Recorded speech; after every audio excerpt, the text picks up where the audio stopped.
track.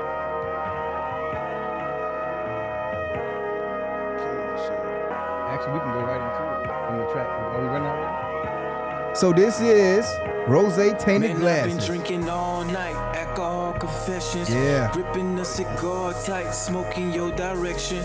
You seem like the grown type, living life in moments. The kind to go on long hikes, yoga in the mornings. Maybe I'm just guessing, so no pressure. If I'm wrong, right? You can be a song, right? Lyrics It's for a true story too, living. y'all. That's what I do in on sight. Girl, the first impression is my treasure, kinda buried in my Let me turn feelings. myself up. I want to hear that a little bit more. You heard it? Battling depression, family think I made it, so they ask for money I don't have on the daily. Yeah. Struggles of an up and coming artist who can rhyme tight. Praying for the day my records play on every playlist. Moet bottles half empty, my hookah needs a replenishment. Walking to the bathroom, noticed that I was hella bent. Maybe I should head out to get a head up the liquor. Drinking on an empty stomach, I've been here beat. Looking in the mirror, this rose got me tainted. My eyes are hella glassy, go home.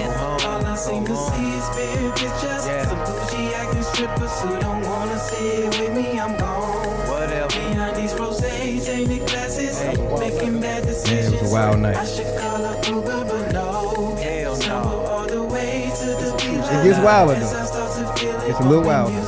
Check out the second verse. Catching every red light, mountain comes to yawning. Letting down the windows, hoping that keeps me from falling. Fast asleep behind the wheel, passing all my exits. Meeting every criteria to get me arrested. 2 up in the morning with no one to call to hold a decent conversation while pretending that I'm sober. Swerving, that's for certain. Hit the curb, nobody's on sight. Get myself together, What has been? you can tell it's been a long night. Should've learned my lesson. Music starts to fade out as I start to fade into an alcoholic coma. See what happened next is why I'm blessed. You see so many laid to rest from hitting poles and then dejected, but I only got the wreckage damage. Public property, car no longer driving. It only took a moment and now I'm hearing no sirens. My silly ass thinking I can pass the sobriety. Blew a .08. You know where I'ma be. You know where I'ma be. You know where I'ma be. You know where I'ma be. You know where I'ma be. You know where I'ma be. You know where I'ma be. You know where I'ma be. You know where I'ma be. You know where I'ma be. You know where I'ma be. You know where I'ma be. You know where I'ma be. You know where you gonna be at? You know where I'ma be. You know where I'ma be. You locked the fuck up. You know where I'ma be. You know where I'ma be. You know where I'ma be. I'm gonna give y'all a taste of the Black Madonna album. It's inside the other for y'all right now. You know where I'ma be. Coming soon. All I see is big pictures. Rose Tainted Glasses. About the night your boy drove into a DUI. God damn. Making bad decisions. You know where I'ma be. You know where I'ma be. On the way to the beeline. As I start to feel it, bumping music just to get in my zone. You know where I'ma be. You know where I'ma be. You know where I'ma be. You know where I'ma be. Yeah. You know where I'ma be. You know where I'ma be. Shout out to Jersey. You know where I'ma be. You know where I'ma be. Sally. That's exactly where my ass was at. Lock the fuck up. Lock the fuck up. I still got that mug shot. And the worst thing is my boy Miles got it first. He's the worst person to get anything that's embarrassing from anybody. I mean, I still had throw up on my damn beard, all type of shit. I was smiling in the goddamn picture. It was a wild night. So I say that to say this, man. Don't drink and drive. I haven't had a drink since then. And it's not worth it, y'all. Just don't do it. And to educate y'all, you are driving under influence, whether you blow, even if you blow under a .08, you know, they can still book you for a .01 anything, because that, I had 2 beers stuff. If the cop want to be an asshole, he can still lock you up for a DUI. It was people in there inside of my DUI class who had like .01s, and all they did was like take a fucking Excedrin or some shit, you know? You actually don't even need to be driving. Yeah, you don't even, they don't. You just be in the car. Mm-hmm. Yeah, they don't fuck around, so keep that in mind. So, but that's Rose Tainted Glasses that will be on the album that we are creating right now. What is already done is it's in the oven, and we'll be presenting that to y'all soon. Coming soon, y'all. Coming soon. Yes. But right now we want to get into this podcast. You know, this is Dontez, your boy E. Brad, and this is the Holy Ratchet podcast. And today we have a guest, the beautiful, the talented Miss Nicole. Miss Nicole, how about you tell the people a little about yourself? Thank you, guys. My name is Nicole Magagnin. I run a PR and branding firm. A little bit of marketing thrown in there when needed. But I run a PR and branding firm. I help people share their stories. I think that's the most important part about what I do. I like to joke and tell people, oh, I make people famous, but it goes way beyond that. I allow people to share their stories, and it actually means a lot to me, and a little bit of my history that goes into it. Maybe I'll get to share my why a little bit later, but yeah, I absolutely love it. Actually, let's hop right into your why now that you say that, because once you say your why, what we're going to do is we're going to piggyback off that and tell the people our why as well. But ladies first. Love it. So I think this kind of goes for everybody. I think everybody's whys evolve over time. So the reason why I first started this company was because I wanted to do something different. I wanted to do something that I did have passion for, but it wasn't until almost a year in when I really realized how much it connected to my past. And just to give a little backstory, about actually just past the anniversary, 10 years ago, I had brain surgery. I had something called Cushing syndrome, had a lot of difficulty during surgery, and went through a very hard time to the point where I had to make a decision. I had to make a decision whether to keep continuing on with my life or to play victim to the circumstances around me. And I remember the night that I made the decision. I came home, I was laying down on the ground in my apartment, and I just told myself, I survived surgery for a reason. I just didn't know what that reason was yet. And I made the decision to change kind of the content that I was listening to in my life, whether it was books, TV, YouTube, just the people around me. I knew that I had to change my content. And that's when I realized that, okay, I'm listening now to inspirational speakers, motivational speakers. I had to really develop myself into the person that I am today. And at that time, I needed to hear those messages. I needed to hear those stories. And now I'm at a point in my life where it comes full circle. Now I get to help people share their stories for the people that need it. Awesome. That is beautiful. What you got for us? I'm curious. Before we go into the whys, can you explain to us and also let the people at home know a little bit about what Cushing disease is, so we can get a little bit of awareness about it? Absolutely. So I had something called Cushing syndrome. It is caused by a tumor on the pituitary gland. So I went years undetected with symptoms that seem almost normal or that happen to people in everyday life. I just had a combination of them that escalated over years. So it was weight gain, memory loss, depression, anxiety, chronic fatigue. That sounds like life. It sounds like life, exactly. So I never knew anything was wrong. At that age, I had started gaining weight in my mid-20s, but I never attributed it to being sick necessarily. I compared myself to my whole family. My whole family was a little bit overweight at the time, so I'm like, okay, I'm just catching up. And I moved out on my own at 19, so I started cooking for myself. I was working a full-time job and going to school full-time at the same time, so I just attributed all these factors into what I was going through. And it wasn't until I got home, I went to visit my mom one day back in New York. I lived in Connecticut at the time. I went to visit her for a weekend, and she would ask me, Nicole, you're 25 years old, 26 years old. Why are you sleeping the whole weekend? Why are you so tired all the time? You shouldn't be this tired. And she took me to the doctor and kind of went from there. Wow. That's amazing. I say it is amazing because, like I said before, that sounds like the symptoms of life. You know, everybody's experienced those It goes undetected a lot. And then when you go to the doctor, a lot of times they don't believe you. And I think that was the hardest part for me. I went 9 months of testing before they figured out what it was. Because doctors were just like, oh, you need to just go on a diet or you need to take care of yourself better. Not realizing, hey, yeah, I have a tumor in my head. Big up to your TT, yo. Your aunt showed love. You know what I mean? She felt something in her spirit, and it moved her to make sure that you were okay. Absolutely. God bless her. Thank her. And hopefully, if you guys are feeling any kind of way right now, it may just be you, but also go get it checked out. Go get it checked out. Definitely. Wow, that's amazing. I learned something new today for sure. So while we on the subject of PR and branding, being that you're inside the field, tell the people what is the difference between PR and marketing and promoting. Ooh, this is a good one.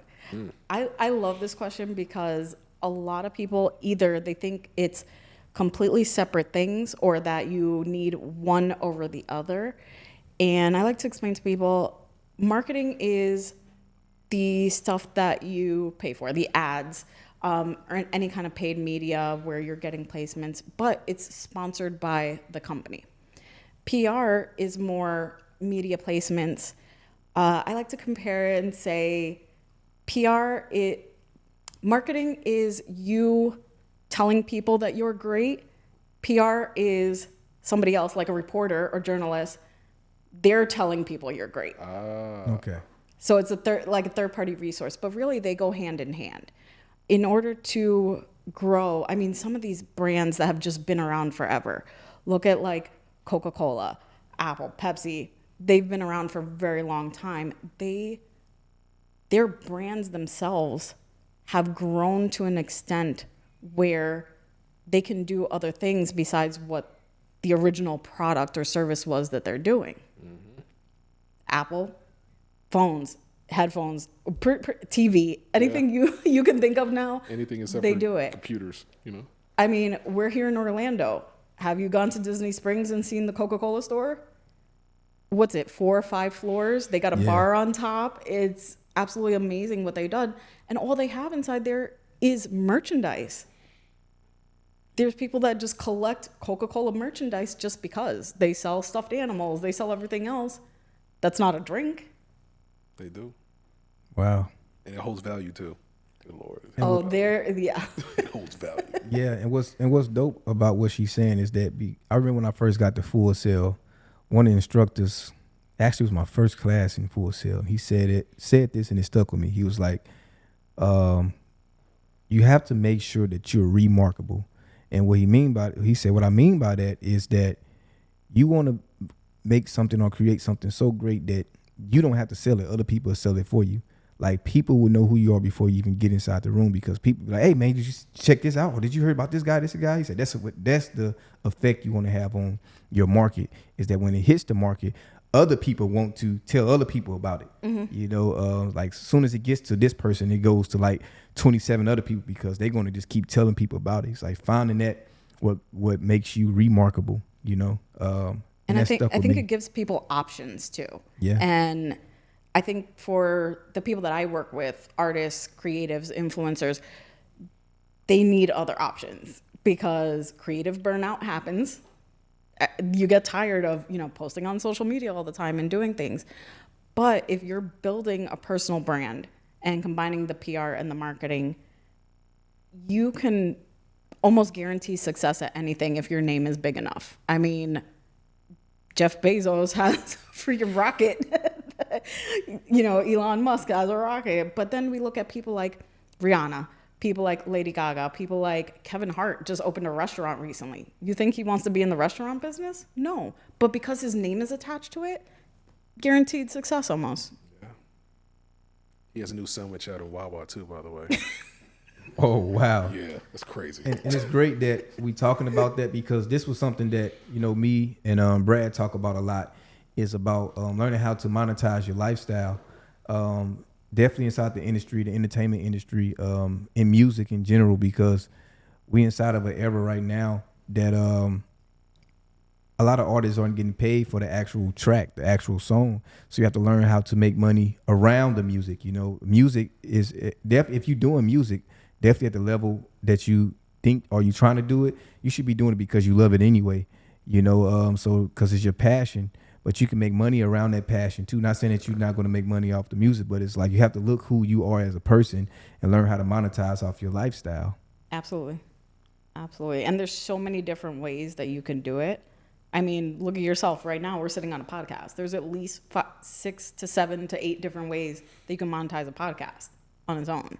So if you're an artist, you have so many options. And it's not just, of course, the streaming platforms are there, but then there's brand deals if you want to go that route. There's sponsorships for certain things. There's just the social media platforms themselves. YouTube, of course, is one of the easiest to monetize on. Spotify, Apple Music, with the streams, that's one thing. But then you start expanding merch, making sure that you're leveraging the opportunities that you have. And that's big on what I do. Because it's not just PR. I also teach people how to leverage those opportunities. And that's the biggest, I think, missing piece that a lot of people, they don't know how to connect the dots. They don't know how to say, okay, I've been in XYZ magazine. How do I use that to get into a bigger article or to get a TV interview or to get on another podcast? They don't know how to do those things. So I have to kind of teach them, like, yeah, this is leverage. Well, how do you do that, Nicole? Yeah. School us today, Nicole, because I'm sure I would like to know these things as well. The people would like to know. I think half of it, well, a lot of it is unsaid. And I know it's a hard concept for people to grasp. So when I talk about what I do, it's hard because there's no direct proof. I can tell you that I did it. So for example, if you go to my profile on Instagram, and me and you had a conversation about this before, if you go to my profile on Instagram, it says, as seen in Forbes, Wealth Insider, Apple TV, it says a couple of podcasts, but now I've been in so many that I can't name them anymore in the profile. But when I go and follow somebody and then they see that, they see I've been in these things. So they already know I'm at a level. And I ask them, oh, well, have you read the article or have you listened to it? No, but I saw you were in it. Oh, that's great. Now I kind of use that to land other opportunities. So half of it's unsaid and part of it's charisma and knowing when to kind of, I don't want to say name drop, but when to drop like you've been in certain things. It's your vocal resume. Gotcha. That's important, definitely in this industry, because a lot of times, like, people don't, like, they be like, okay, what have you done lately? But if you have a track sheet of things that you've done in the past in this industry, it definitely would take you a long way, because people will be curious to more like, okay, if you've done all that, I'm curious to see what you can do next, So I definitely understand that leverage side of it. And yeah, so make sure you build up that portfolio for sure. Yeah, and the way that I do it I'll take it in my hands for my clients so that they don't have to do it, even though I can teach them how to do it for themselves as well. But if I get somebody in, a blog post, then I can use that, hey, reaching out to a journalist in a bigger publication, hey, my client has been in XYZ blog, why don't you check it out, send them the link, and then they're more likely, okay, they've been in something already. Then to the next level. And it's levels to it. It's definitely levels to it, to the point where eventually it's like, okay, getting them a TV spot. And I had somebody ask me the other day if I had any connections to a reality show, which I thought was a little weird for me. But I asked them for more information. Yeah. That's dope, man. Which leads me into, because I never know if I really told you guys my why or why I do what I do. And one of the main reason I do what I do is because I don't just feel, I know I have something to say. I know that I came into this lifetime with a message. We all have one, but I know that I have one. And being young, growing up in urban America, in the inner cities, I felt like I was misunderstood. I feel like I didn't have the peers or the adult or the guidance to really understand what I was trying to say or send me in the right direction of what I was trying to do or what I was trying to say. So I kind of went in the shell and, tried to blend in as much as possible. But as I got older and started getting away and going into the military and exploring the world and meeting new people, I started to get back to me and remembering the things I was passionate about. And one of the main things I was always passionate about is giving out wisdom, the wisdom that comes from my soul, from the things that I've learned or the things that have been passed down to me. And I always saw that the greatest way I was able to do that was through, public speaking was one, but specifically through the music. And as I got better and better with music, I was able to learn how to do it more creatively and tie in my message or the medicine into music that was still digestible to the audience. So it's like you can still party and do all these things to this music, but if you sitting down one day and you just cleaning the house or something, you're like, yo, this cat he really talking about something too, and it's something that can help people evolve and catch you right when you needed to do it. So that's why it also leads into where as I start to figure out this and get back to my why, I was able to start to see other things that I can offer, that I can give to my audience other than just through music. And I remember when I was younger, I used to always write books. I used to win a lot of young author contests and stuff. So I said, let me start putting a lot of my a lot of things that I journaled throughout the day and my experiences, specifically a lot of my spiritual experiences, into writing, which is why I just wrote a book called The Metaphysics of Urban Living that is being edited right now and it's going to be published this year to kind of give people an idea of there's no difference between the mundane living and the spiritual living. They both coexist with each other. You just have to be aware. And I share some of my experiences and some of the things that I went through growing up inside of urban America and the metaphysics that was going on around me that I was able to witness because of the perspectives that I had on life. And I said, this is another way I can monetize my brand, because not only when I'm not doing music and I have downtime, I can write. I can write down my experiences. I can go out and speak to people. I can go out and have conventions where I meet people and actually do the spiritual work that I'm into as well. I'm really, it's like the spiritual thing with me is not something that I lead with, but because it's who I am. This is my lifestyle. Like as you get to know me more, you get to see this side of me. Like, yo, this cat's deep, but it's not like I don't lead with that. I lead with laughter and having fun and really being a person that's, just approachable and relatable and not disconnected from what the world is going on around me. So yeah, that's really why I do it, because I just feel like I have something to share with the world. And when I'm not able to do that, that's when I feel, depleted or outcast or, shadowed in a way. So that's what keeps me going, is because I know I have something to say. I think that's so great. What's funny is you mentioned you don't lead with that, is the spiritual stuff. But yeah, the first time me and you met, I don't know if it was just like a connection, or I think I noticed something that you were wearing and we went right into that type of conversation. Yeah, and that's the beauty of it, is because usually, like when I meet people, if I have something going on, like if I'm wearing something like this and it catches them, it leads into that conversation because a part of you recognizes it. So now I can have that conversation with you. And so from that conversation, we can start opening up, because you'll be surprised how many people have a lot of spiritual experience or are into it, but have nobody to share it with.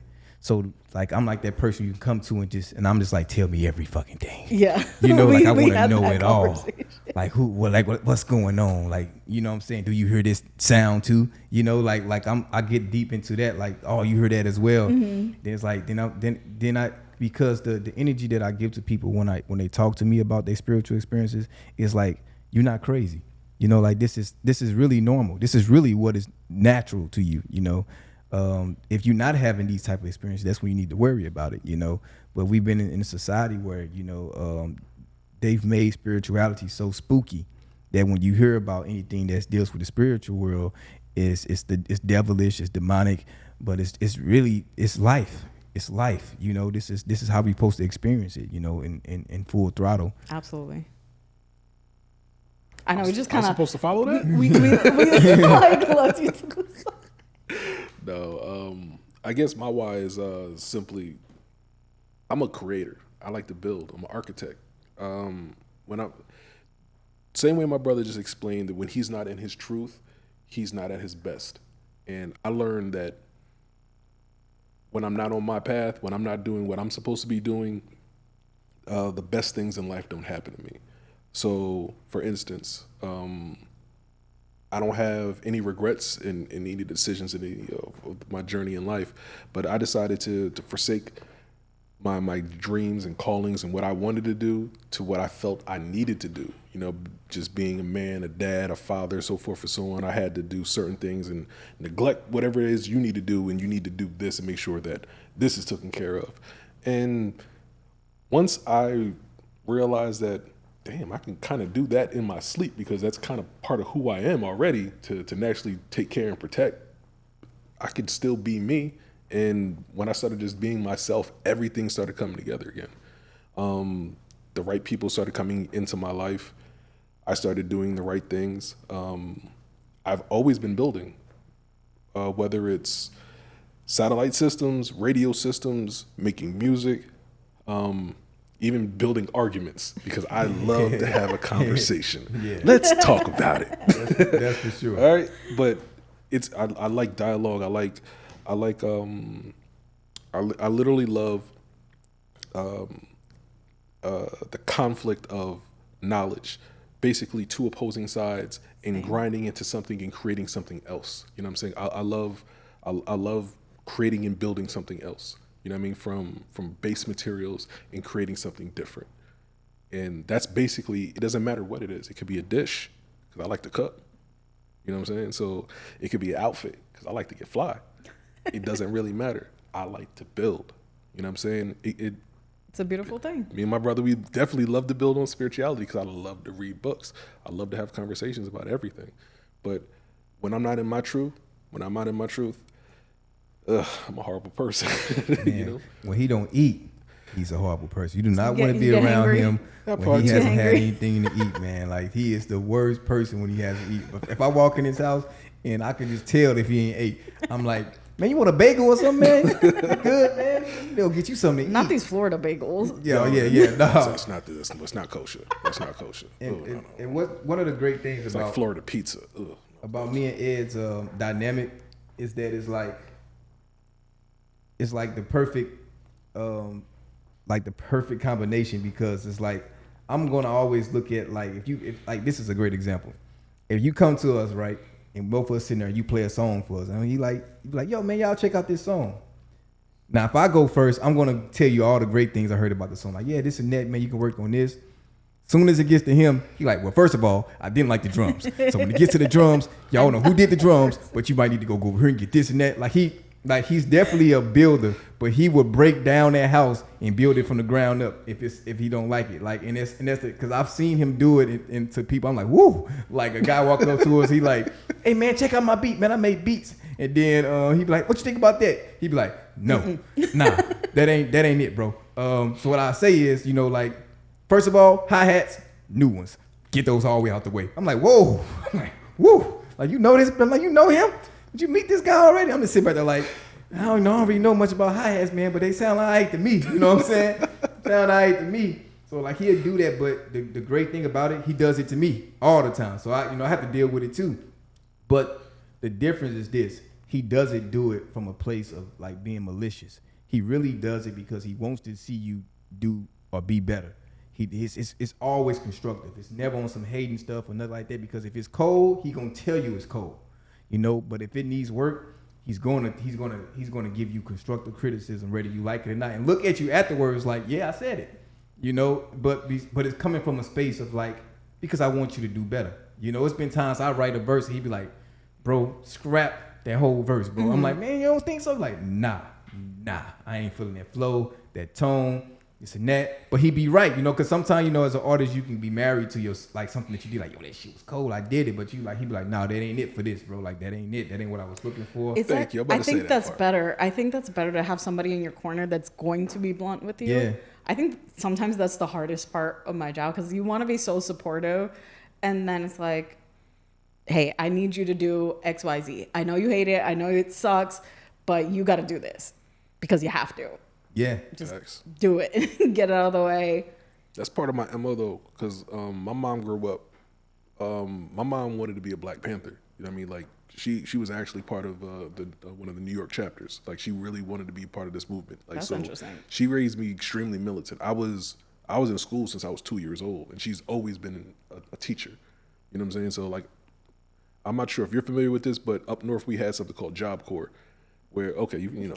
So I knew people in Job Corps. My mom worked at Job Corps for so all those that know about the New Brunswick Edison area. Jersey. She taught there, and I was literally in her class since 2 years old. So like I was raised a certain way. It's always about how to find the better at something. You always got to, you know. She instilled in you those things. I didn't say it, she said it, but if you put a child on a path, you know what I'm saying, if you put them on a path early, they will not depart from it. You know what I'm saying? Because it's embedded, it's part of who they are. So it's part of me. It's what it is, for better or worse. It's never, like you said though, thank you for clearing that up at the end though, because it's always about love. I ain't trying to break anybody down. As long as there's that understanding, then it's okay. Yeah. And I expect and I want the same, because I'm my worst critic. He knows I'll turn this off in a heartbeat. In a heartbeat. Like, man, nope, delete. Just like when we were just sitting here earlier and I was just making something, I deleted that immediately. So, yeah, no. And it's good to have people like that around you, man, because I'm the same way. Because I'm gonna be blunt with you too. I'm gonna present it in a way that's more palatable than the way he's gonna do it. You know what I'm saying? Like I'm gonna do it in a way. Like I'm gonna tell you, like, nah, man, you need to work on it. You know what I'm saying? I see where you're going. I remember being at that stage, but you need to still do a little bit more work, this and that. But he just gonna tell you straight up, you know, like, y'all, bro, like, shit's whack. You know what I'm saying? Don't be like that. Yo, I'm gonna tell you like this. What somebody explained to me, they said that I don't have tact, and I get it, because I'm extremely blunt when it comes to it. I don't like to. I hate gray areas. I'd rather just be upfront with you. You know what I mean? I hate going back to the Bible, but everybody knows it, that book. But there's a point in there, a scripture in there where it says you can either be hot or cold. If you're lukewarm, I will spit you out of your mouth. Don't play the middle of the fence. You know what I'm saying? Give it to me straight. If you like it, you like it. Tell me why. If you don't, you don't. Cool. How can I improve? You know what I mean? Because it's always a goal to get better and grow in any aspect of it. I'm never gonna give it to you lukewarm. If I do that, that's your cue right there to put your foot in my ass. Yeah, plain and simple. Because I ain't being me.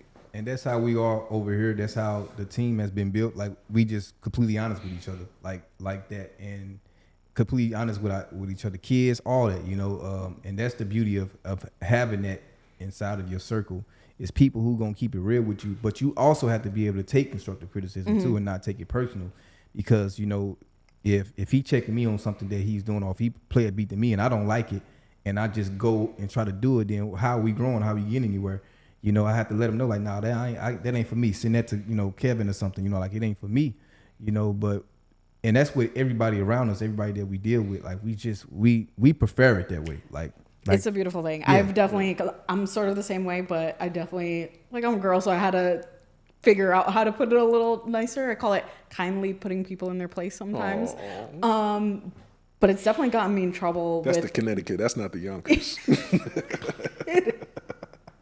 Connecticut has softened me up a little bit. I lived there for 10 years before I moved here to Florida. But it's gotten me not in trouble, but I think it's definitely hindered a lot of relationships, both professional and personal, because I had that same aspect that you were talking about, that you do it with a kind heart at the end. You want to make sure that they're being the best version of themselves.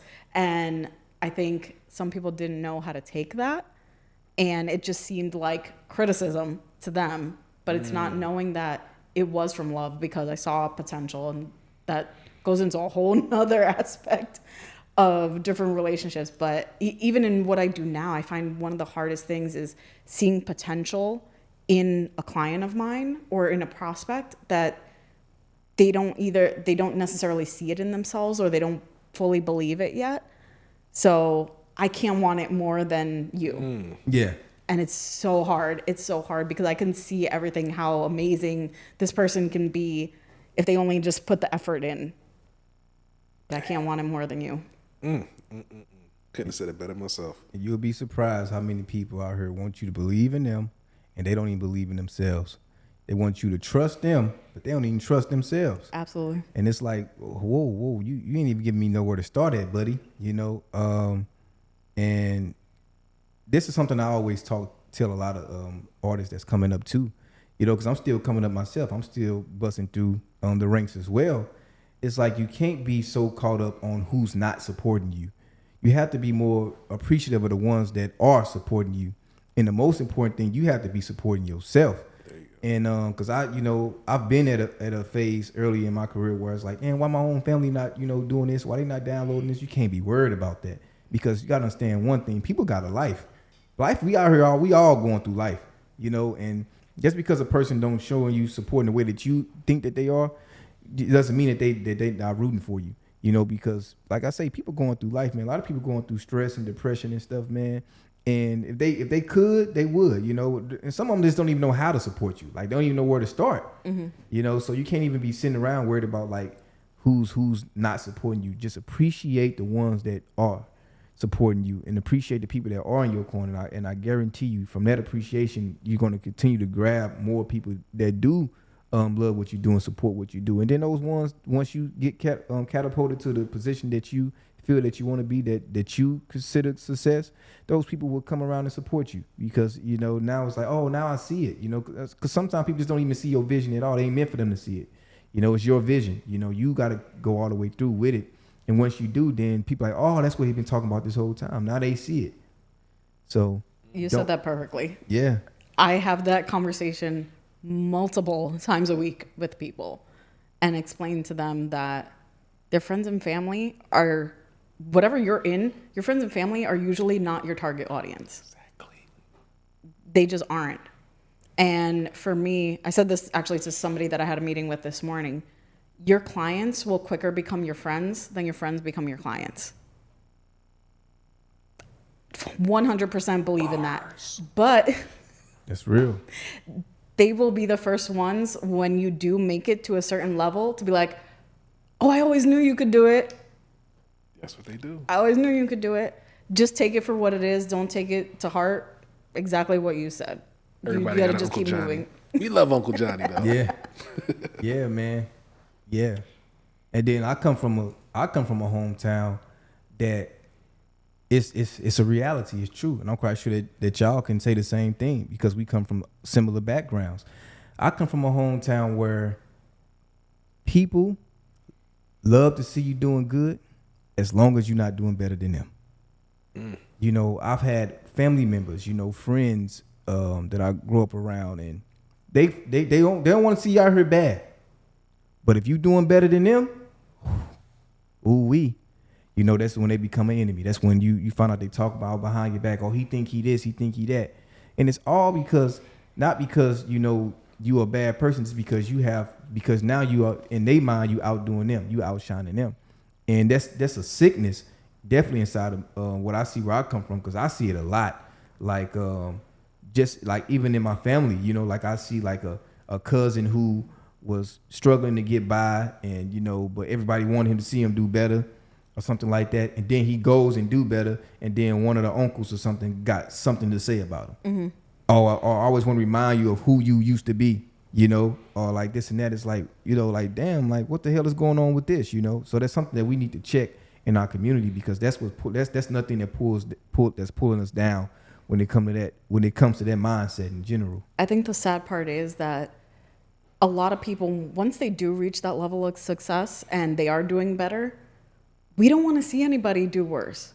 We want to give them advice. We want to help them. We want to see you do good too. People that have already reached a level of success, they know nobody else's success is going to hinder theirs. Yeah. They've already reached a level and they're just going to grow from there. We want to see other people succeed too. Collaboration over competition. I'd rather see you succeed and grow the ranks with me and get your own. There's enough in this world for everybody. Everybody has their own lane. Even if you do the exact same thing, of course there's other companies that do what I do, but they're not me. And everybody has their target audience. I know there's plenty of people, like they'll see my Instagram, you see my Instagram, and people will judge me because of the way I dress or the way I look, or because I've been to networking events and people judge because I'm bubbly when I meet them. And sometimes they think you're dumb, and then I gotta do the kindly putting them in their place and let them know the resume real quick and Nicole, bring run me it next down. time. It won't be so kind next time. Run it down. I got your back. Yeah, and what's crazy is, as she was saying that, what came to me is that, you know, a reason that a lot of people have that mindset of when you come up and then you kind of like eclipse them in a way in their mind, because you ain't thinking that way, right? Because most people like us don't think that way. What happens is they know the type of person that you are, that when you get to that level, you're going to reach out and help people. And then they feel bad because they was at a level for such a long time and didn't really make a difference. But you came in just a short amount of time, and you came through and you started opening doors and opportunities for other people, and they can't handle that. You know, it eats them up on the inside. So if they feel like in order to deal with their own guilt, they automatically just start to try to break you down. But so the advice to that, to the people out there who's listening, who's going through that or has been through that, or will have to, or runs into the experience, is that don't allow them to take you out of your space. Stay on your seat. Stay in your seat as the king or queen that you are, and don't allow that to take you off of your throne. Keep doing what you're doing, because you ain't doing it for them. You know what I'm saying? You're doing it for the legacy and generational wealth, and to assist the people around you. It's not about them. You know, it's not even about you. You know what I mean? It's about what the impact that you can leave on the community and the generation that come behind you. You know, so don't allow those people to get you into this bickering or back and forth, because that's what's going to feed them. You know, when you start to throw that at them, and then it take you out of your space where you start to have to feel like you got to stun on them or do all of this. Like, no, you just stay where you at and stay focused and doing what you're supposed to be doing, because you know where your heart is at. Thanks. Plain and simple. I think besides the success thing, it also transfers into the other stuff we were talking about, into spirituality. Like, people who are at a certain level of consciousness, people will see online, like, people talking about manifestation and being positive and all these things. And I'm not gonna lie, I was one of those people that was like, yeah, whatever. Like, when I was younger, before I was sick, and I was like, why is my mom making me listen to all these, like, she would make me listen to like Wayne Dyer and all these old men when I was younger. And I was like, whatever. It wasn't until I needed it and I started really diving into it, and then coming into realizations about myself, that I was like, oh man, this stuff is real and it works, and there is a better way, a better path out there. And when we're online or just in life talking about it to other people, and people kind of shoo it away, it's because they haven't reached it yet. But you can't convince anybody to do it. You can't convince anybody that it's better. They need to come to the realization on their own. Factual. Real spill. You know how, because like you say, like when I was younger, you'd have came to me about some manifestation. Man, you don't get out my face. What's wrong with you? You know, definitely when I was deep into Christianity and stuff like that. So like you say, you got to let people come into it on their own time, because I know it's some of my homies I grew up with, if they see me doing yoga or meditating or talking about spirituality, you know, it's so foreign, but they still know me as their homie. Like, dang, you know, like bro, like, you know, like, come on, bro, you know, they ain't what we grew up on. We don't do all that type of stuff. You know, you're a poser, or you know, or you're a sellout. No. Yeah, all of that stuff, you know. But people don't realize, once you get to that level, you want to share it with other people, because you want to see, again, same thing you said earlier, you want to see them do better, and you want to see them live the best life they possibly could. And people look at us like we're crazy when we talk about these things. They might, but I'm gonna throw another little cheat code in there. Doubling off of what I said earlier, and also what you just responded to. One of the reasons why I want to see people do better as well, there's a selfish reason about that as well. I learned that you can't become a master unless you can share and teach somebody else. So your accomplishments are only but here. But once you can spread that information and that wealth and that knowledge and that understanding across to someone else, to if you could do Big it facts. to other people, oh my goodness. Big facts. That's when you hit master level. All right, because when I can reciprocate that information, I can teach you and show you how to do it. That's one of the reasons why when you come to my house is a museum. It's a please touch museum, especially for kids. Yeah, Jake, he almost had a heart attack the first time, because his son came in, wanted to touch keyboards and touch the records and everything else. I was like, please let him do it. I'm gonna show him how to do everything. One, because I want to give this information and let him be as creative as possibly can. But also, something that I learned I actually learned this in the military. When you teach somebody else, it reaffirms what you already know. It recenters Absolutely. everything that you know. You know what I mean? It solidifies everything, and it makes you sharper and better at everything else. And the things that you were a little bit a little shaky about, you know, you might have to do some more research to get better on, you know what I mean? So you can give that information back, and you just get sharper and stronger, and it just makes you a stronger version of yourself. You know what I mean? You become an actual pillar. You know what I mean? So, but the pillar is just part of the foundation, and what you're doing is you're building an actual building. You know what I'm saying? You're making other pillars, and then they're going to make other layers and other levels and other, you know, and they create a building, and now you have created something. So it's selfish, but it's also, you know what I mean, giving. No, it's absolutely true. I mean, I'm here, like, as you're talking, I'm like, oh my God, yes. Yes. But that's mastering, though. And for all those who, or anybody out there that doesn't understand what I'm saying, I'm going to quote the great American philosopher, Sean Carter. You made Hove, make another Hove. All right? If you were able to do it once, you can do it again. All right? You can do it again multiple times. And he's a great example of it. I mean, he did it for himself. But if you realize he made a couple other billionaires. You know what I'm saying? Rihanna, Kanye West, they're all billionaires underneath him. And they all came from his blueprint. Mm-hmm. You know what I'm saying? So that just shows you mastery at that level. And whew, that's chills to me. I love the bars. I love everything, because I grew up with all of that. But to show that I can take somebody and create a billionaire, you know what I'm saying? It's not even just the money, it's the mindset and everything that goes behind it. Because once you create a billionaire, you're creating a whole ecosystem for so many other people. I feel so, looking at my past, like I've worked in different industries in the past, very big industries and companies that I worked for. And I always was able to reach a level where I was in management, I was able to hire other people. And so I learned that lesson very early, is like bringing people up and promoting them and seeing them succeed. It gave me like a different type of joy. So I understand what you mean by like it being a little bit selfish too. Yeah. Even now, like I still follow people that I hired. I worked for AT&T in the past. It was I worked there for a really long time. Started off in sales and worked my way up to management. And I remember this kid that I hired, and he went on one interview, didn't hire him. I was like, oh man, this dude is terrible. He came back again maybe like 6 months later. I decided to give him a chance. He adjusted a little bit, gave him a chance. And now I see him, and he's like past district manager level. I see him on LinkedIn, and I am so proud when I see that, hey, I hired him. I gave him a chance. I trained him to get those promotions and to be what he is today. And it just gives me a whole nother sense of joy to help other people reach levels that they can reach. Yep. That's kind of like parenthood for those who don't have who don't have kids. I don't have kids, so these are my clients are my kids. Yeah. I raise them. I get it though. I get it. It's a very similar feel. It's very symbiotic.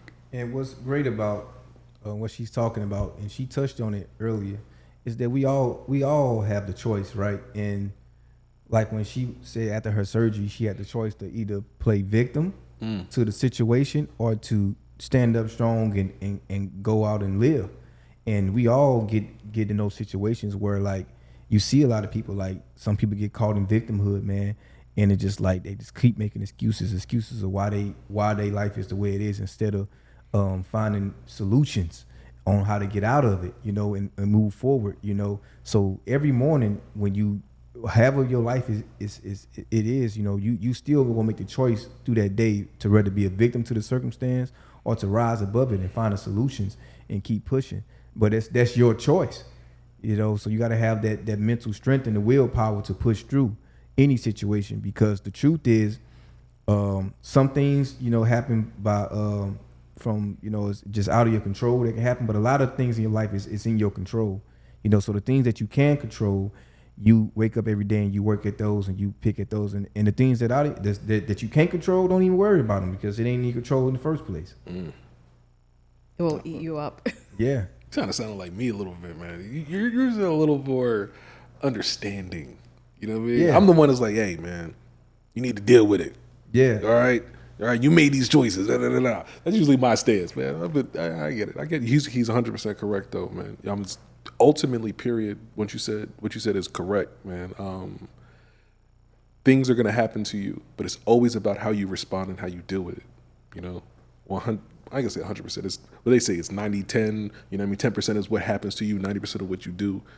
You know, so you just gotta you have to deal with life. Period. You can kind of, to use a good analogy, that how I relate to saying something like that is, I used to work at a bank, right?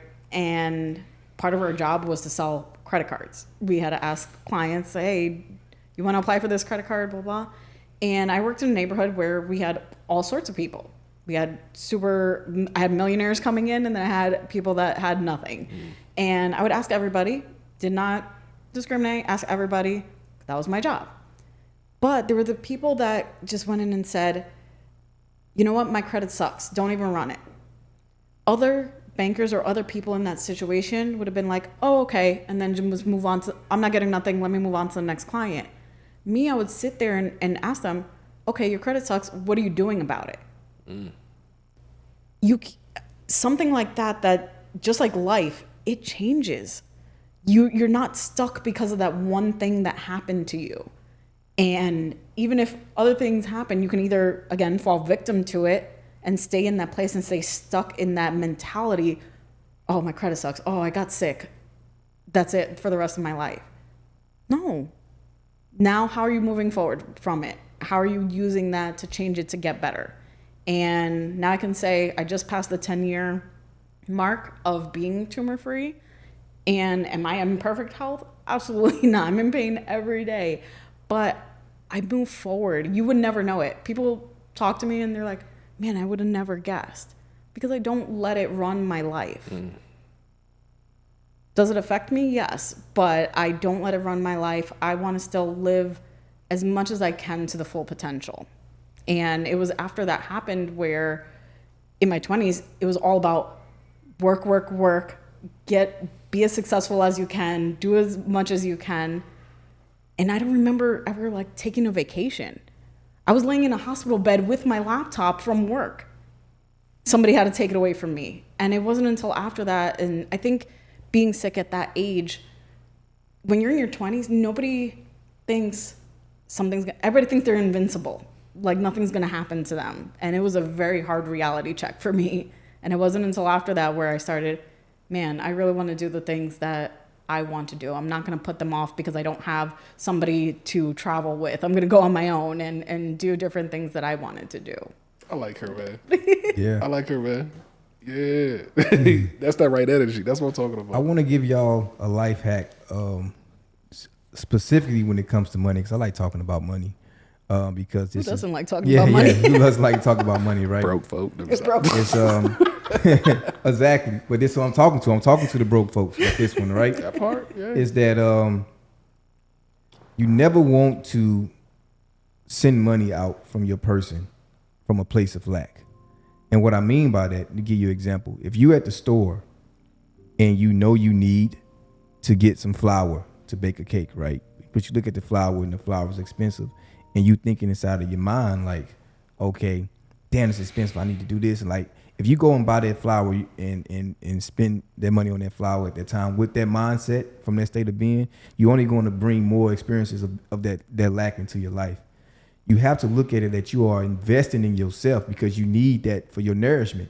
So once you change the perspective of like, okay, I'm doing this as investment into self, not only would that change your mentality and your being, your state of being from where you sending money out from, it's going to make you change. It's going to change your whole mindset when it comes to the way that you spend your money, because now you're looking at everything as an investment in self. So you're not going to go spend money on things that you feel like you're not investing in yourself or things that make you grow. It's going to change your whole mindset. So now every time you put your money out there, no matter how much something costs, if you're looking at it as an investment in yourself and your brand and your growth, then you're not going to hesitate to it. So now what happens is you're going to bring more experiences where you're going to have the money to invest in yourself.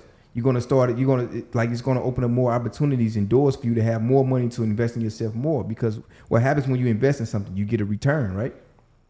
So you have to look at that, like whatever you putting out into the world, you're going to get return on, because you're investing into yourself. Even if you're investing into somebody else, you know, it makes you more mindful of the person that you invest in your time, anything into, you know. So just change your state of being from it. Like don't give away anything from a place of lack. Even if somebody asks you to borrow something and you come from a mindset like, man, I ain't really got it to be giving like that, man. You know, you just coming from a place of lack, from that, so that mentality, and you giving something away like that, you're just going to attract more things to feel lacking. You know, like really understand where you coming from before you give something out. You know, or you're going to just keep attracting those experiences of lack. That's a really good and real point, because I've been there where I made a decision and I regretted doing it, I regretted doing it, spending money on something, and it could have been something as simple as buying food and going out. And when I ate, man, I had guilt. You know what I'm saying? Those decisions you make are compounded in your soul and in what you do, and that guilt just led on to something else and more negative emotions and more negative feelings. So it compounded on top of it. You know what I'm saying? Because I just went into the situation with a whole bad experience and a whole bad mentality. You right on that one though. You right on that one. You can't go into something with the mentality of lack, but you can't. You can make some bad investments. Yes, I was just going to say, you still have to set boundaries. Yes, I've been there before. Exactly. Set boundaries, but I think a difference. You touched upon something. You said, you know, when you invest, it comes back. What I do want to say is, it doesn't always come back from the person or thing that you invested in. That's a fact. But it does come back though. Just know that, because so many people, and I've been there where I've lent money and just did not get it back and whatever. And that's where the boundaries thing came in, definitely. But also knowing that I know that I did it with kindness. I know that I did it because I wanted to help somebody out. And just because it doesn't come back from that person doesn't mean it's not going to come back to you. There you go. That's the truth. You got to remember what the return is. Some people expect an equal return in the same. Well, you'll get the value, but it may not be in the same collateral. So you're expecting money back. It may not come back in money. It may come back in experience or knowledge, or may come back in a relationship. You know what I'm saying? But you will get that. You will get it back in one way or another. Absolutely. Yeah. So both of them are completely right.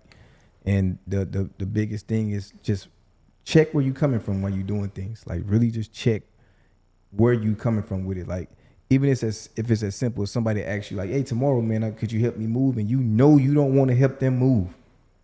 Don't go help them move, man. Because that's if you coming from a space like, damn, you know, like I gotta go over and help them, but you just trying to be nice. People pleasing. Yeah, you people pleasing is a tough thing. You cheating on yourself, you know what I'm saying? Because you know you don't want to do it. Hey, if you helping me move, you already know you getting what you getting back. I pay in beer and chicken. So you are gonna get some. You will get some to drink, and I will make you some jerk chicken. I promise you that.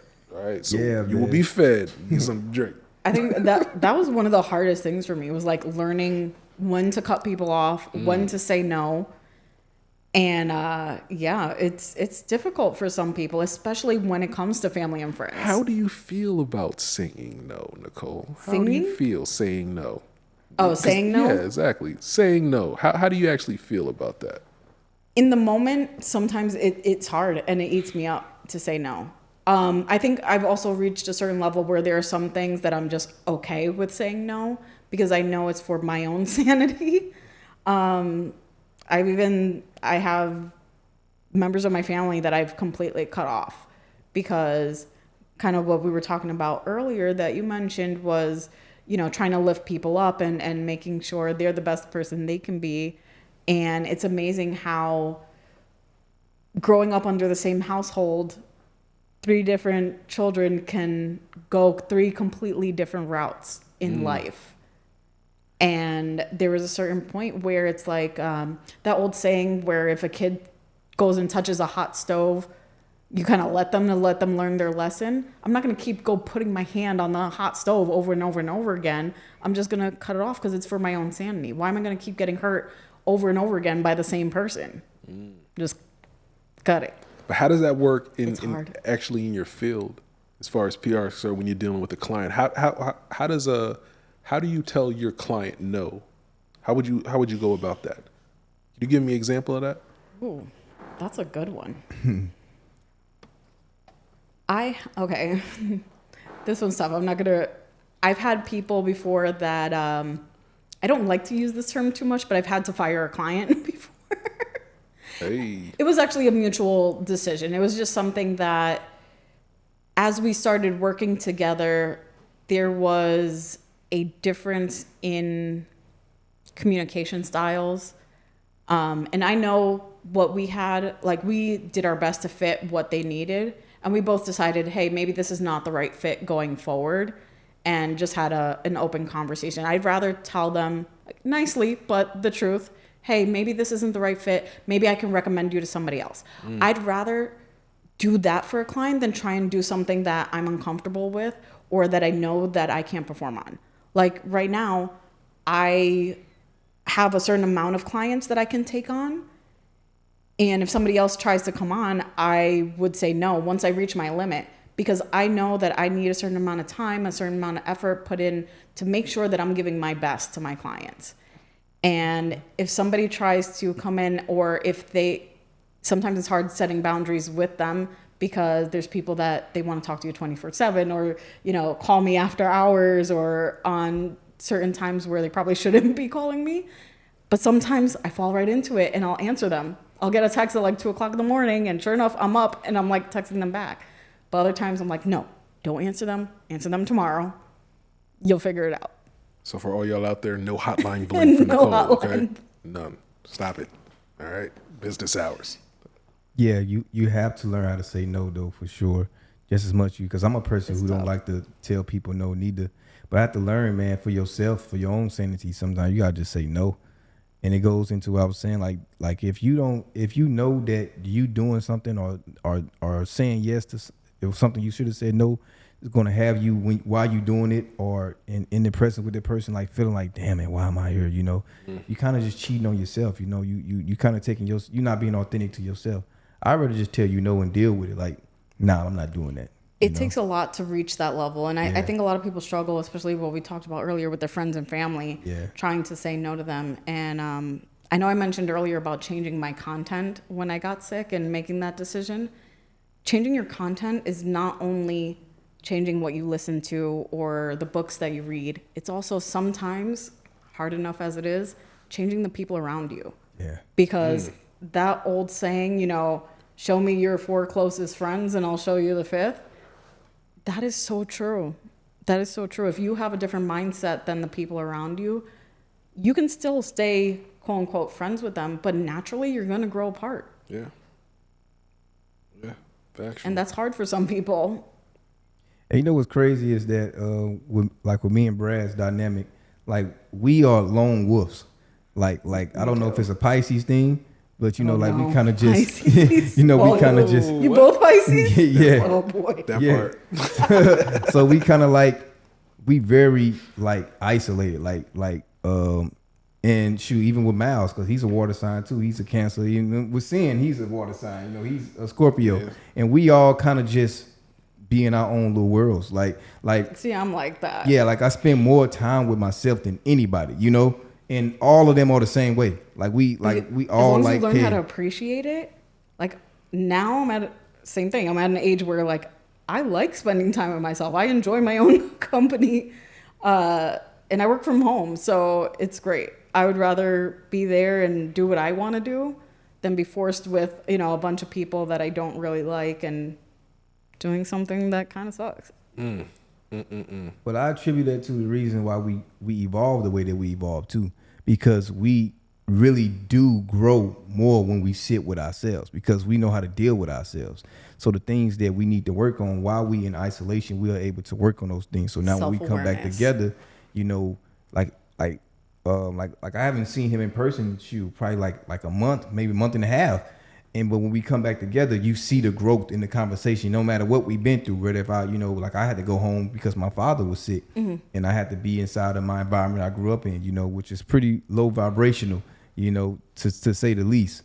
and to come back but still grow from that situation, and from him to even go through the things he had to go through in the past month, for what we use that isolation for is to, alchemize the experience and see what we, what was the lesson, what was meant here to learn and grow from, and then for us to come together and then, briefly talk about the trauma of what could have happened in there, just long enough so we can get the lesson out of it and then move forward and then create from there. That's when we go back into turning that into something, to a creation, some music that or some type of content to give to you guys.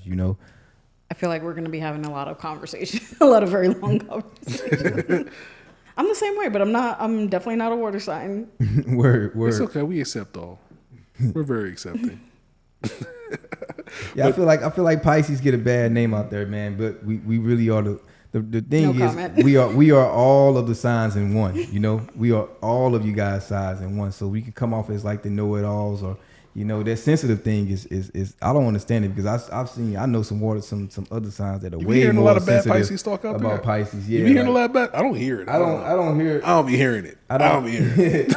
I don't be getting like sensitive vibes, like, cause most of the Pisces I know are not pretty sensitive. Like some of them are very confrontational, definitely like March Pisces, like they very confrontational, but we're sensitive too, though. yeah, we definitely can be. So sweet. Yeah, we can be sensitive. I give you that. All right, sensitivity.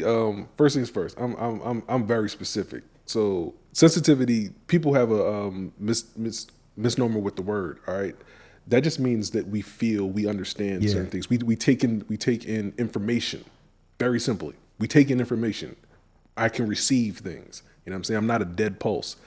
You know what I'm saying? How I respond and deal with it is something completely different. But I understand and I get everything. You know what I mean? The nonverbal cues, the subtle cues, all that kind of stuff. You know what I mean? We take all that stuff in. All that stuff is sensory information. We get it. Yeah, and I agree, because I'm empathic as hell. Like you started telling me about something that you're going through. I feel it. Like I feel it to the point like I had to learn how to protect myself from other people's feelings. Because it's like I'll be at home pissed off about something that ain't got nothing to do with me, because it's something somebody else done put on me, not knowing how to clean my energy and deal with that, man. So being empathic, man, you got to learn how to clean your energy and set up protective walls and boundaries for yourself and people. Like it get to the point where when I know that somebody is throwing a load on me, I will start to energetically set it up in my mind, like kind of like. That's why those boundaries are super important. I had to learn that the hard way. Yeah. It took me a very long time to realize that I know I was empathic, but I didn't realize some of the reactions that I was having. I didn't realize that they were attributed to the same thing. I started getting physical reactions. Like I'll get physically ill from somebody else's problems, and I'm like, what is going on? It's crazy. I would get migraines and stomach aches, and my intuition is wild. When I'm connected to somebody, I can be miles and miles apart from that person. I'm across the country from one of my friends, and sure enough, something told me, like, I haven't talked to her in months. Text her. Call her, text her, do something. Sure enough, she told me a wild story when that came out. And it was like, she goes, I didn't tell you before because I know that you pick up on things and you would have tried to stop me or whatever it was at the time. And it's hard being an empath and picking up on that stuff. Man, so if you out My there intuition is wild. And you're a person that, like me, for instance, like when I go out to the club, if I go out for a night and I'm around a lot of people, my energy picks up so much stuff. So the next day I just be kind of just needing to chill and be to myself to just clear all that shit off of me, So you have to be, if you're a person that experiences this, you need to understand this and learn how to protect yourself and learn how to set those energetic boundaries for real. Do you get to a certain point in the night if you're out where it's like, okay, that's it. My social meter is off. And you just disappear? Yeah. I wonder who that is. What is it? The Irish goodbye? Yeah, they know, because I just bounce. Like, I'm good for that. Like, they know I just leave. They be like, yo, when the hell Chase leave? Like, they don't even know what the hell I left. They be like, yo, yep, that's him. He just bounced. Mm-hmm. I just go. Because, I was like, I got to be to myself. Just like, the Irish goodbye. Like, yep, pretty much. Just be out. And I didn't know what I was dealing with. I didn't know I was that strong of an impact to a point where I met a shaman that's training me, and he told me, like, yeah, man, like, your empathic skills are so strong that you would feel how your mother felt when you was younger, and that energy was kind of putting blocks in your money and things like that too, because you was taking on so much of the burden of your mother and the things that she was dealing with at the time, that it kind of put these blocks inside of you, because you're so impacted, but you didn't even understand it at a young age, so you were just building all of it up, you know. So that is real. I wish I learned about this earlier in life, but Who was going to teach you? Your grandmother. Those are the holders of our wisdom. Oh no, our grandparents. You know, what I mean, especially the women. But there are certain things that they weren't the ones to break the generational stuff. I get it. Yeah, I get it. I had to go through my own stuff to realize what was happening. I get it. Yeah, but we are the generation to break that and to bring back in our power of being multidimensional beings, because we got to realize that we are having a multidimensional experience, even though we only a lot of us are only aware of our human experience, but it's a lot going on. And the more you become aware of life as a whole like that, then the more we can start to have these honest conversations and open up to who we truly are and live at full potential, which leads into the next section of this podcast. Before we start to close it out, is Beyond the Veil. Is when I share a spiritual experience with you guys, and if Brad or Nicole wants to share one as well, they can, and we'll start leading into the ending of the podcast. But for this Beyond the Veil, I want to talk about something that happened recently. So for some reason, I just wanted some peach cobbler, and I'm like, man, but don't nobody make peach cobbler like my granddaddy though, man, and he's gone. You know, he passed away back in 2019, I believe. I think my granddad passed in 2019, and I was like, man, don't nobody make peach cobbler like this, man. You know, I'm like, damn, but I was like going to go around and look for it, and I was talking to somebody about like, man, like I wish he taught somebody how to make that peach cobbler. I said, my daddy might know how to make it, you know. But so that night, my grandfather came in my dream and told me exactly how to make his peach cobbler. He literally came in my dream. We was in the kitchen at my granny house, and he showed me how to make his peach cobbler. And he was just like, grandson, it's all about the crust. He was like, it's all about the crust. And he told me what to go get to make the crust the way it is and all that. Like, he literally sat there and showed me how to make his peach cobbler. And, you know, I think that's dope to share with people, because a lot of people who are dealing with loss of close loved ones, they think that they're people, since they don't have a physical body anymore, that they're not with you. You know, the mind of that person or the energy of that person lives on. Like, it can't be destroyed. So they are with us and they're assisting us in ways. But I just say how quick he came, like, okay, I got you. Like, you want some peach cobbler? I'm going to show you how to make it. And he showed me how to make it, you know, right there in the dream state. I need to taste this. Wait, so did you make it? I ain't make it yet, but I know I got the family recipe now, though. Okay. Yeah. I don't want to hear I forgot later on when I say, hey, what's up with that peach cobbler? No, I'm gonna make it. That's gonna be a follow-up episode. You're gonna have to cook for us. Yeah, what's and the have to come back. cobbler? Most definitely. Most definitely. All right, yeah, so that was my Beyond the Veil. Anybody like to share? Are we gonna keep it pushing? All right, I got something for y'all. So recently, the most amazing thing just happened to me. I just became a grandfather. All right. Congratulations. My oldest daughter just had a baby girl. All right. And I guess the best way I can explain this, or to try and put this into words, is for all those who have kids out there, it's that feeling, but it's separated. It's like the proud, the love, the joy, and all that stuff, but it's not you, but it's you at the same time. You know what I'm saying? You're watching something that you know what I'm saying. You're watching what you happy. It's weird. It's hard to put in words, but I'm watching my daughter do something that I just did, and just like everything else in life, there's no real rule book, and you kind of question yourself whether you did things right, so forth and so on. But it's to see her go through, like, okay, you're about to take these steps now, and I'm about to watch you do these steps, and I'm like, oh my gosh, it's a whole new chapter and a whole new journey. man, it's the most surreal feeling I've ever had. You know what I mean? I have 3 children, and I love every single one of them equally. I do. Y'all know who my favorite is, though. Y'all know. Nah, seriously, I love my kids. But that's a completely different feeling, and it's a very out of body experience feeling for me. So I call it surreal, and I will put this as far as like out of the veil, because this isn't something that I generated. This isn't something that I did per se. This is a cumulative events that happened that I'm part of, and I'm just blessed to witness it and see it happen. You know what I'm saying? It's like literally watching a snowflake form. Like, for anybody that's really got really high and you've seen something that was so mundane and it seems so amazing, it's that. You know what I'm saying? Because in one way you can see it's like, okay, people have, kids happen all the time, but to see something that happens formulate, you know what I'm saying, and it becomes beyond words.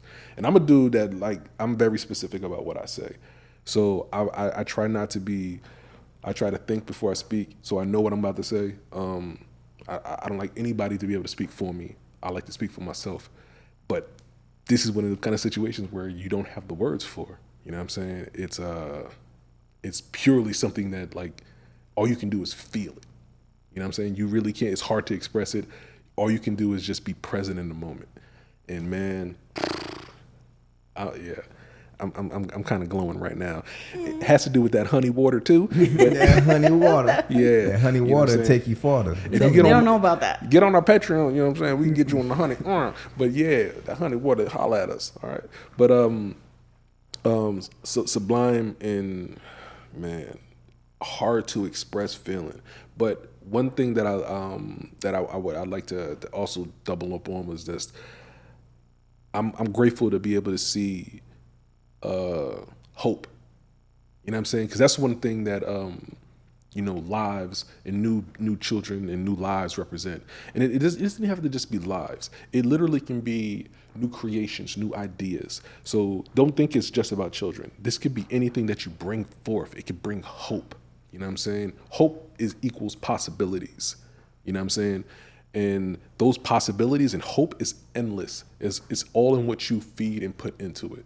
You know what I'm saying? And what we've been trying to do this entire time while we've been talking is trying to give you something that is from the positive side. Because I promise you, you're experiencing a whole lot of the negative all the time. So this is a little bit of that peach cobbler, right? You know what I'm saying? Yeah. So I'm gonna put y'all on game, man. I hope so. Don't be all talk, though. dog. I'm gonna start selling that peach cobbler. Yo, you know I got it now, man. I'm telling y'all. Y'all ever had my granddaddy peach cobbler, man? Y'all, I'm telling you. Give me a cup full. Man, he put me on game, so I'm definitely about to start making it for sure. Oh, you're gonna hate me. I don't even like peach cobbler. You don't like peach cobbler? Oh no. Because you ain't never had my I'll still try it. peach cobbler. I'll still try done it. Right. You had the granddaddy peach cobbler, man. We got to bring her around sin. All that'll change. Yeah. All that'll change. Yeah. we got a chef on hand. My family calls me the weirdest Dominican because I don't like typical tropical flavors. I don't do mango. I don't do papaya. Wow. Yeah, and I'm no weird. pineapple? Pineapple's good. Pineapple's okay. Plátanos? Of course. Okay. Yeah, Oh, But like the fruit stuff. You like you said, of course. What are you talking about? Plátanos is like part of the daily diet. There you go. Yeah, Okay. yeah, for sure. Okay. With a little spice, a little heat too. Oh, of course. See. I give people a side eye if they don't have some sort of hot sauce nearby. Yeah, we gotta holler at Jeff. He know all about the Thai chilies. Oh, I love the Thai chilies. The Carolina Ghost Pepper. No. Carolina Reapers. The best hot sauce I ever got was coming back from Aruba, and they had a pineapple hot sauce that I bought right off the boat. Well, wait till y'all taste my boy Jeff hot sauce when he creates it, man. He got some stuff steaming for y'all, man. Like I say, Jeff is the one that brings y'all this podcast. He's the one that hosts the spot for us, man, and he got a lot going on here at the Orlando Creative Compound. Baby, you want some of that hot sauce? That's a behind the veil for you. My boy Jeff. Who knew that Jeff was a botanist? Who knew? We just found out ourselves, man. He out here killing it. He know the bugs. I need to be on the like, yeah, man. I just had he excited about it too. I just had these. Yo. We don't know what he talking about. He's like, yeah, man. These bugs, the ants get on their back and tickle them. And get He gave us a whole Bill Cosby dissertation about plants and bugs and like, everything. yeah. I was like, oh man, he's serious. I don't know what he talking about, but it sound good, you know.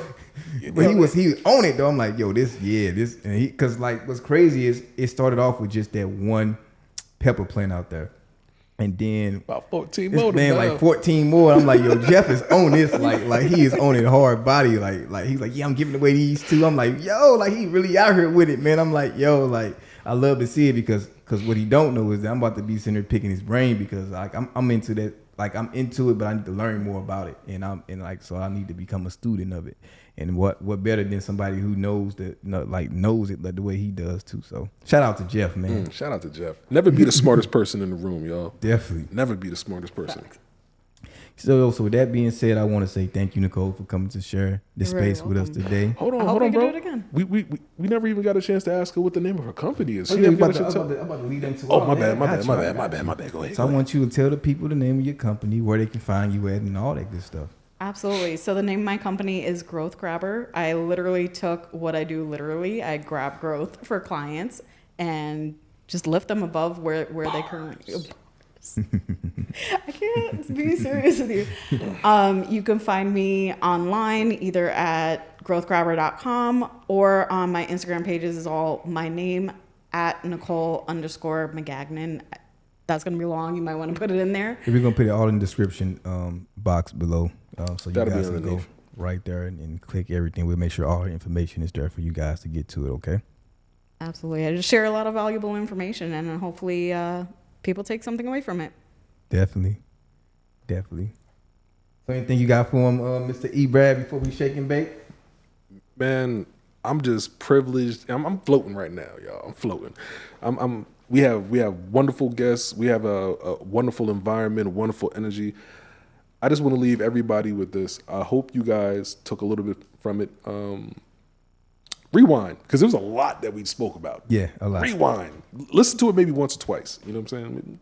Go back and redigest. One thing I'm gonna just leave with this is one of the last things my brother just said was protect yourself, protect your energy, protect yourself. We all feel a lot. We all are dealing with a lot. We all are being bombarded with a lot. But man, protect yourself, man, because there's too much dirt going on out here, man. We trying to give y'all a little bit of this positivity and a little of this light, but there's a lot of dirt out here, y'all. Stay clean. I just want to say that I appreciate everyone who's viewing this podcast at this moment. For those who are going to come to view it in the future, like I say, take everything that we say in perspective of how it fits your life. If it fits, it fits. If it doesn't, it doesn't. But just know that we coming from a space and an intention to actually help and serve humanity. And we are grateful for anybody who supports our brand. You know, this brand that me and my brother has been building since 2014, that, you know, the trial and error and the things that we are presenting to you guys, that we already presented to you guys, and the things that we have coming for you guys, which is a lot of new content. And so just stay abreast by, you can, like, you look inside the description box below and you can get to the content or you can follow me on Dontezenit and on IG, and I have everything inside the bio there. And In it. How you spell that? DONTEZENIT. So it's almost like Dontez Zenit in a way, but it's He's in it. Yeah, but I'm in it. You know, I'm in it. You know, Dontez in it the way you like it. All right. Okay. So yeah, man. So just continue to grow with us as the brand grows, and just remember that investing in us is investing into yourself, because we are very community oriented, family oriented, and we're all about building things organically. And if you're a part of this brand, you're a part of the tribe, and we look at you that way and we appreciate you that way. So with that being said, this is the end of the Holy Ratchet podcast. This has been the Holy Ratchet podcast with your boy Dontez and your boy E. Brad. What up, though? With our great guest, Mr. Cole. I don't know how to pronounce your last name, so I don't want to slaughter it. It's okay. It's okay. Thank you guys both for having me. I really appreciate it. And I think this was a great conversation. I have a feeling we're going to have many more. Definitely. For I sure. agree. For sure. So be holy, stay ratchet. Salute.